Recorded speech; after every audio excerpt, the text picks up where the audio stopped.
আমি তো একটা দেশ চিনি, এই দেশে কোনো বেনামাজি নেই। আমি 6 বার গেছি ওই দেশে, কোনো বেনামাজি ওই দেশে নাই। এটা আমার প্রথম দিন প্রমাণ হয়েছে। আমি প্রথমবার যখন যাইতেছিলাম আদিস আবাবার থেকে ইথিওপিয়ার থেকে আমার ফ্লাইট ছিল, আমার পাশে যিনি বসা ছিল ও প্লেনে পুরা দাঁড়াইতে পারতো না, ছাদে লেগে যেত। প্লেন একটু নিচা থাকে না, লাগেজ লুগেজ বড়ার পরে তো মাথা উঁচা করতে পারতো না, এরকম লম্বা। আর মাশাআল্লাহ কালো তো এরকম কালো, আফ্রিকার মানুষ তো চাঁদের, আফ্রিকার মানুষ কালো।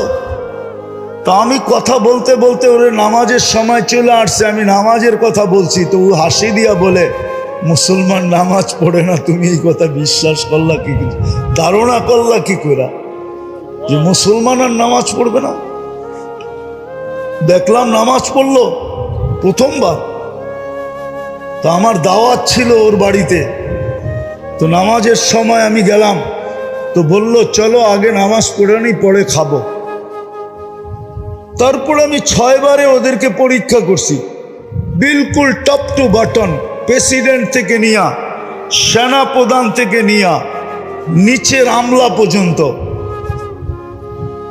একজনও পাই নাই নামাজের আজান কানে ঢুকছে আর বলছে নামাজ আগে কাজ পড়ে। আজান কানে পড়তে দেরি, চিৎকার দিয়া উঠা বলে নামাজ আগে কাজ পড়ে, এবং নিজে ইমামতি করে নামাজ পড়ায়।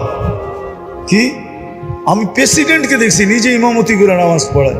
আর কেরাত শুনলে আমাদের দেশের কারীরাও কইব কেরাত, এত সুন্দর কেরাত, হদর এত সুন্দর পড়ে।